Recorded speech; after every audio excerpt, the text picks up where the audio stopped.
Good morning YouTube. Today I have 5, but you already only care about the 5th one, ways to solve the following first world problem. My $500 Xbox can't connect my $300 GOXLR because evil Microsoft hates streamer and audiophile sad face. My name is Max and you can find me streaming on Twitch every Tuesday, Thursday and Saturday under my superhero name Pixelbeard, link in the description if you want to come hang out and ask me more questions. In order from cheap to expensive, here are 5 ways to solve our collective problem. Numéro 1. Use your microphone. Yes, to allow me to have a nice sounding clickbaity 5 ways to blah blah blah, I figured the absolute worst way to solve this issue. Crank your TV speaker all the way up and your audience will hear the game through your microphone. And it's free, unless you have a dynamic mic and you have to change to an omnidirectional condenser mic and they're really expensive and sue me. Numéro 2. Use your capture card.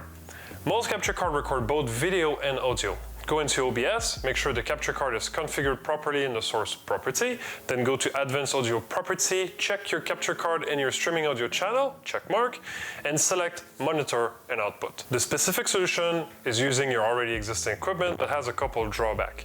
The streamer, that's you, will hear the sound after it was processed by the capture card, sent over USB to OBS, then sent over USB to your GOXLR. Therefore, you will have a noticeable delay. If your headphone have dual input, you could use a capture card for stream, but then connect your controller directly to your headset and bypass the GOXLR entirely. Either way, you won't have slider control of the audio, and this is the real bummer here, as you may need to adjust game volume multiple times per stream in OBS, and this is kind of annoying. Numéro 3. Connect your controller directly to your GOXLR. Take a 3.5mm cable, connect it at the bottom of the controller and link it to the line-in port at the back of your GOXLR. This is the first really useful suggestion. It solves all the problem of the first 2 methods. It's good audio quality, no latency, and you have independent control of the volume. For people following my earlier tutorial, and if you are like me and love talking in game, you most likely already have your line out connected to your controller using a CTIE splitter, so this is an easy upgrade. The drawback is the controller is not wireless anymore and you now lost one of your line-in port on your GOXLR. Numéro 4. Use your screen headphone port. Want to stay wireless?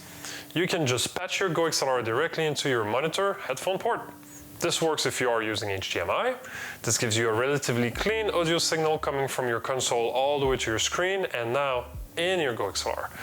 Drawbacks: screens are really electrically noisy, so you may hear a hum at higher level. This is not great for many reasons, and the potential fix for that is to add a ground loop noise isolator to 3.5mm cable. They're fairly cheap and will reduce or eliminate the problem completely. Other drawback is again the loss of your line-in you may need for your second PC, music, guitar, etc. Numéro 5. Using an audio extractor and optical cable. Finally, the reason you came here. By using an audio extractor, you can continue using the optical port of your GOXLR.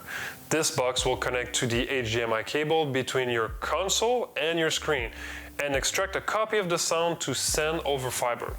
The positive here is it's potentially of slightly better audio quality, although I can't notice, don't judge me, and it keeps the extra line-in free to use for something else.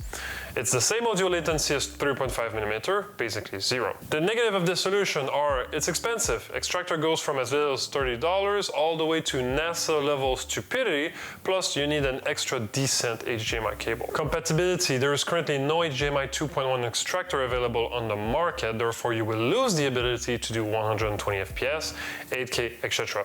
But there is also no HDMI 2.1 capture card to go with it, so for now it's not really a big deal. Lastly, more cable management will be necessary, and in my case, I just gave up.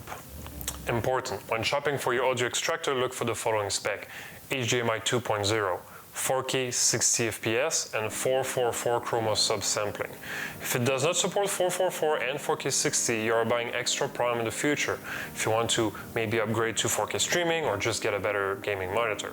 This is the one I am using, and since those cheap boxes can be a little finicky, I keep mine between my capture card and my screen, not directly behind my Xbox. And the reason is, if it craps out or cut off temporarily, my stream won't notice right away.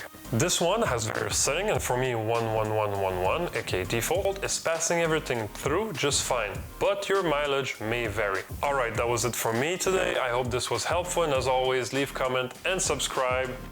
Peace out.